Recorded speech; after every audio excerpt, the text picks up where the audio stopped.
9 more suspected cases of the Zika virus have been reported by 2 clinics in the area where the first locally transmitted case emerged. A general practitioner at Sims Drive Medical Clinic, which flagged the first case, said he sent 5 patients to the Communicable Diseases Centre for further tests today. But he added that he's not seeing a surge in patients with Zika symptoms, and of the cases he has seen, symptoms have been mild. The clinic had notified authorities after it saw a spike in complaints of fever, rashes and joint pains earlier this month. They presented with a very mild fever and a rash, and as well as polyarthralgia. So what alerted me was the fact that we are seeing some increased cases over the last 2 weeks before we informed the MOH on the 22nd of August. So it was after repeated tests to exclude dengue and other virus that we decided that we want to seek the assistance of MOH on the 22nd of August. Aljunied Crescent, where the first woman to be locally infected with Zika lives, is in the constituency of McPherson, and outreach efforts are being beefed up there to update concerned residents about the virus.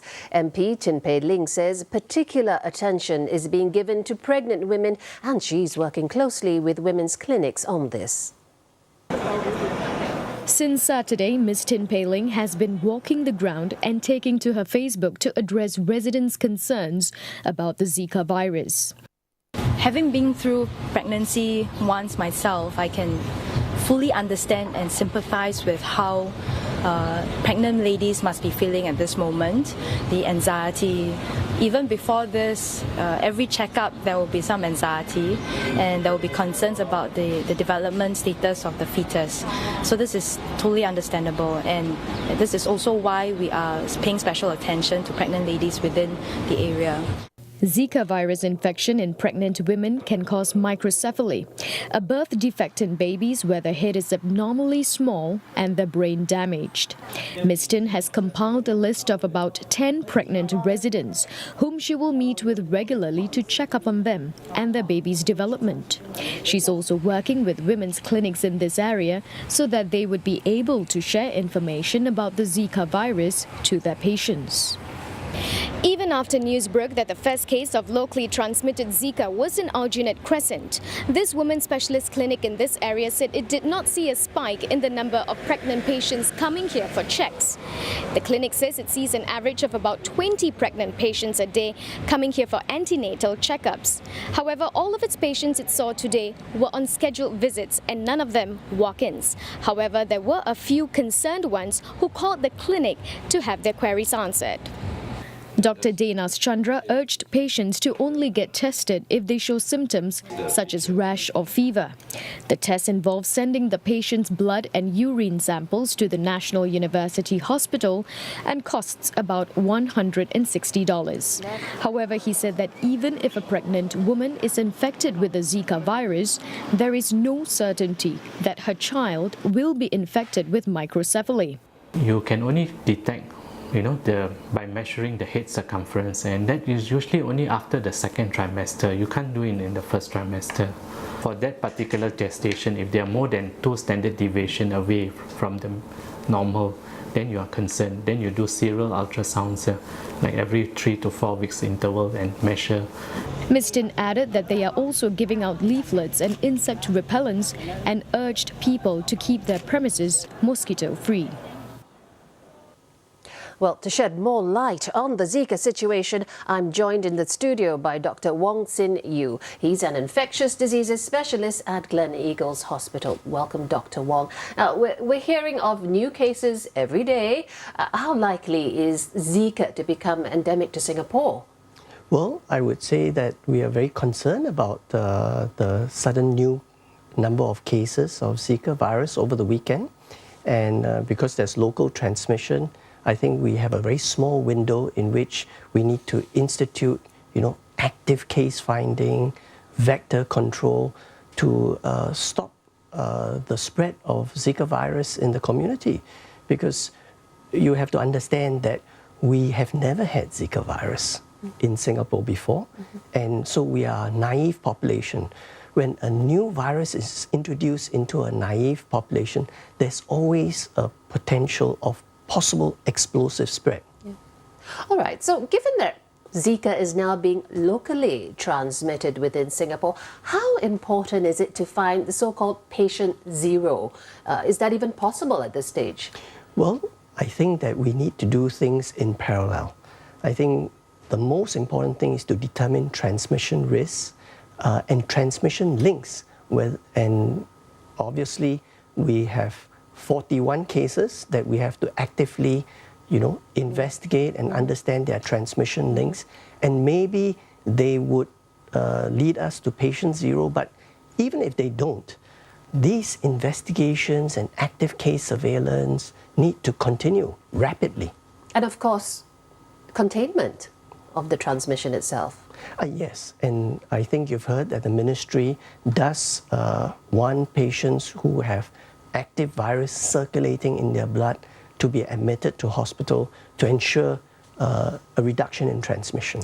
Now, in terms of pregnant women, and we want to focus on them because they're the vulnerable group right now, the pregnant woman, the mother might pass a microcephaly over to the baby. But how long is it before this happens, before the virus passes to the fetus?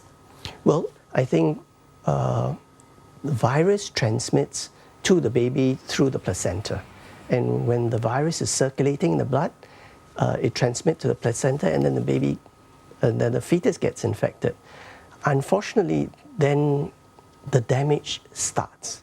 And the current estimates are that about over 20% of women who get infected during pregnancy result in what we call a Zika virus fetal syndrome, in which the fetus suffers some damage. Right, so it sounds by what you're saying that the earlier you're infected, probably the worse the damage might be. Yes, that's because as the fetus is developing its brain, developing its various organs, when it gets infected, then damage and sometimes irreplaceable damage occurs. Okay, now there is no vaccine for Zika at this point. Is that something we're even close to finding? I think there are many groups in the US and many other countries that are actively working on a Zika virus, and we certainly hope that will happen soon. But I need to emphasize that even if a potential vaccine candidate is identified, it still needs to undergo trials, and these trials will take possibly years. Years, okay, so we're looking at years. Well, I really have to thank you for coming in and speaking with us. Dr. Wong Sin Yu, we've been speaking to him, who is Dr. Wong, who is an infectious disease specialist at Gleneagles Hospital, I believe. Well, in other news, yesterday authorities announced that there were 41 cases of locally transmitted Zika infection, and on top of the first case revealed on Saturday. Minister Tan Chuan Jin says that information was sent out as soon as it was confirmed. I know that there's some quarters have been trying to perhaps cast different aspersions about information being not forthcoming. But I think in this particular instance, what is quite clear to me is that MOH is quite particular that once information is ready, it is pushed out immediately, which has been the case. Well, Mr. Tan said the authorities spoke to doctors as soon as they raised concerns. He also pointed out that even the doctors did not immediately suspect Zika infection. Mr. Tan said it's important that the authorities put out information that is accurate.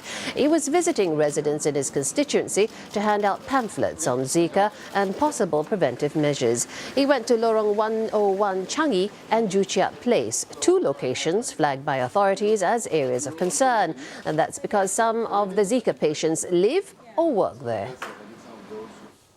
Well, in Singapore's first Zika cluster near Aljunied Crescent, measures have been stepped up to prevent mosquito breeding. But businesses we spoke to in the area seem largely unfazed. In the wake of the Zika outbreak in Aljunied, these grassroots volunteers have been trying to spread the message on how to prevent mosquito breeding. Schools in the area are also working with authorities to fight the virus. That includes conducting regular inspections at potential mosquito breeding sites. Both Geylang Methodist Primary and Secondary have fumigated their premises. Their principals also say the schools would provide insect repellent upon request. Channel News Asia understands that co-curricular and outdoor activities are continuing as usual. 36 foreign workers and 1 Singaporean employee from this construction site tested positive for the virus. NEA has fogged the area and issued a stop work order. The developer tells us it expects its contractors to maintain the highest standards of hygiene and comply with government guidelines. It also says the contractor in charge of the Sims Drive project is working closely with authorities. A Malaysian woman living at Aljunied Crescent was Singapore's first reported case of locally transmitted Zika. The 47-year-old woman was reportedly working as a beer promoter at this coffee shop. Now, we spoke to other stall owners and some of the other businesses in the area, and while they said that they were concerned, they still had to earn a livelihood. We will still continue. We won't be closing because we're not sure. Definitely the government will do something about it. So I doubt it that we're going to close. 如果有事发生，多少会影响啦？只是5%或者10%这样而已啦。大家都住在一起，我也不像人家有这种事情发生嘛，最好是弄干净一点这样哦。 Channel News Asia understands that grassroots volunteers will be doing more house visits island-wide in the coming days.